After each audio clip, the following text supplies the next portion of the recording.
그렇다고 MZ를 선의의 피해자로 볼 수도 없습니다. 사회적으로 검증된 바 또는 스스로 증명해낸 바가 없기에 그들의 주장을 무조건 인정해 줄 수 없다는 거죠. 되려 이들은 애매하고 불분명한 탈근대주의의 영향을 벗어나지 못해 자신들에게 주입된 여러 가치가 서로 충돌한다는 것도 깨닫지 못하고 모두 따르는 우를 범합니다.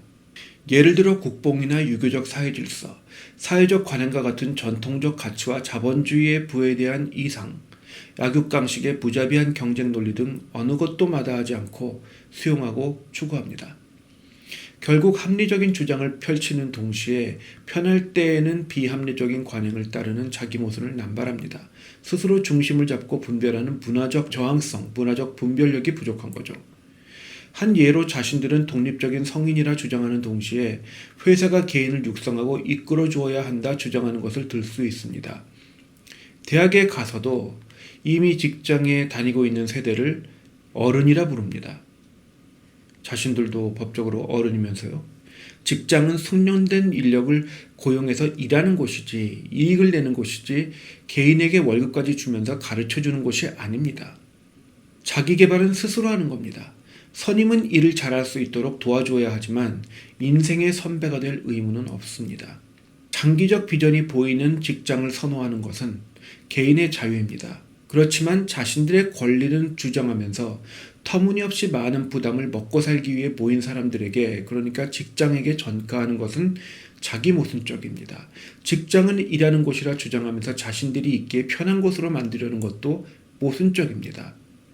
스스로의 생각이 존중되어야 하는 성인, 믿을 만한 동료, 프로젝트 기획을 맡겨도 될 정도로 실력 있는 기획가로 인정해달라는 MZ다운 평등한 관계를 주장하는 동시에 자신의 경력을 주장하거나 회사가 개인을 가르쳐주고 육성해 주어야 한다는 이미 전제되어 있는 사회 질서에 의존하는 모습을 동시에 같이 보이는 거죠. 한인 2세들이 평소에는 스스로 미국인이라 주장하다가 편할 때는 한국식 사회 질서에 의존하는 것과 같습니다. 이런 이율 배반적인 면 때문에 기성세대들은 MZ를 이기적이라 지탄하는 겁니다. 이처럼 문화적 분별력이 없는 MZ는 탈근대주의와 문화적 마르크스주의 세계관 또한 그대로 받아들였습니다. 이에 대해서는 이 채널의 주된 맥락, 그러니까 M 시리즈에서 보다 깊이 다루겠습니다. 우선 간단히 말하자면 탈근대주의가 먼저 기존 기독교 세계관의 절대성을 흔들고 절대 진리는 없다는 상대주의를 서구권에, 나아가 전 세계에 확산시켰습니다. 그 후 구소련이 1960년대에 마르크스주의의 이상향을 문화와 교육을 통해 주입했던 바가 있습니다. 이를 통해 소위 문화적 마르크스주의 또는 신공산주의라 하는 사상운동이 시작됐죠.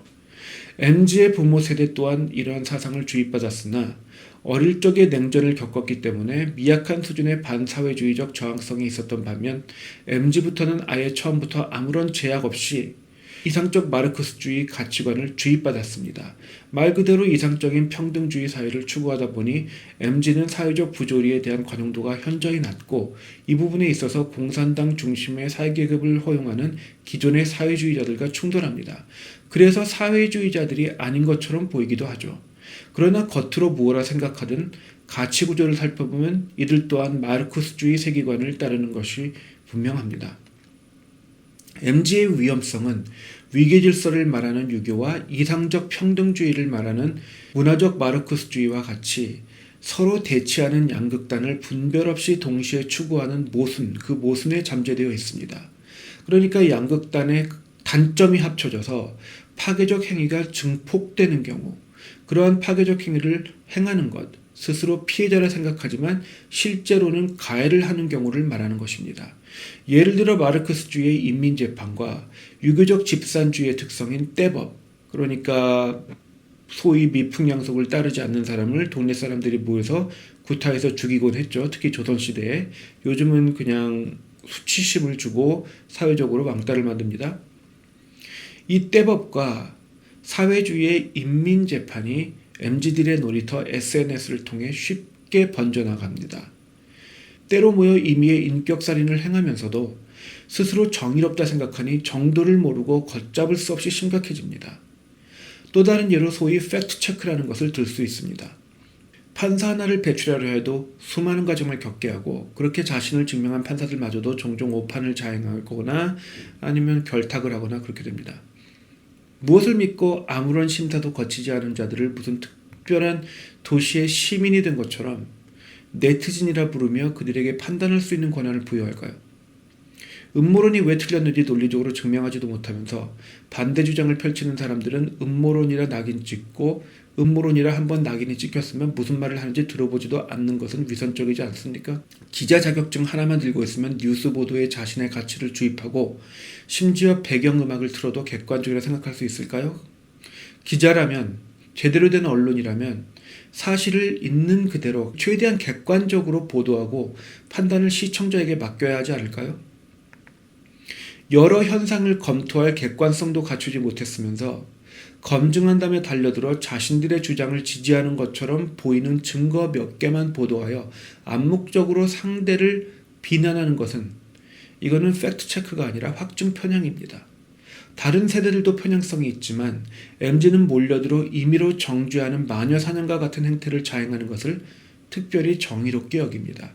이처럼 누군가를 정죄하거나 지지하기만 하면 아무것도 하지 않아도 마치 스스로 의로워진 것처럼 생각하는 것은 자기 도취증, 즉 나르시시즘에 속합니다. 이런 사람들은 평소에 복지 정책을 외치지만 자신들이 더 많은 세금을 내야 한다는 현실에 직면하면 불만을 터뜨립니다. 이직을 할 때에도 옳은 가치를 추구하기 위해 위험을 무릅쓰는 것이 아니라 옮길 곳을 미리 알아본 후에 직장의 입장에서는 느닷없는 시점에 퇴직을 통보합니다. MZ의 퇴사 후에도 하던 일을 계속해야 하는 직장이 감당해야 하는 고충은 고려하지 않으면서 스스로 의롭다 생각합니다. 피해자 의식에 쩔어 있는 거죠. 이처럼 개인주의를 추구하면서 너무나도 쉽게 임의의 떼법을 시전하는 것은 위선적입니다. 이상적 평등주의와 개인주의를 동시에 추구하는 것 또한 내가 하면 로맨스이고 남이 하면 불륜이라는 식의 내로남불에 불과합니다. 그럼에도 탈근대주의의 특성을 따라 애매모호하게 합리합니다. 나르시시즘의 모순적이고 위선적인 가치가 다시 나오는 거죠. 또한 환경운동과 같이 급하고 극단적인, 다시 말해 혁명적인 변화를 추구하기도 합니다. 이쯤 되면 MZ는 모순적이고 위선적이며 무자비하고 스스로 의롭다 믿는 소위 혁명운동가의 기질이 내재되어 있는 위험한 집단이라 볼 수 있습니다. 문화적 암시를 통해 주입되었기 때문에 자신들은 그런 천박한 혁명주의가 단시간에 인류 역사상 다른 어떤 것보다도 많은 인명을 살상한 마르크스주의 세계관을 따르는 것인지도 모릅니다. 물론 MZ세대의 모든 개인들이 이렇다는 것이 아니라 일반적인 특성이 이런 위험성을 내포하고 있다는 것이고 특수한 개인들을 제외한다 하더라도 일반적으로 이런 특성이 나타나는 것 자체가 매우 위험하다는 말을 하고 있는 것입니다.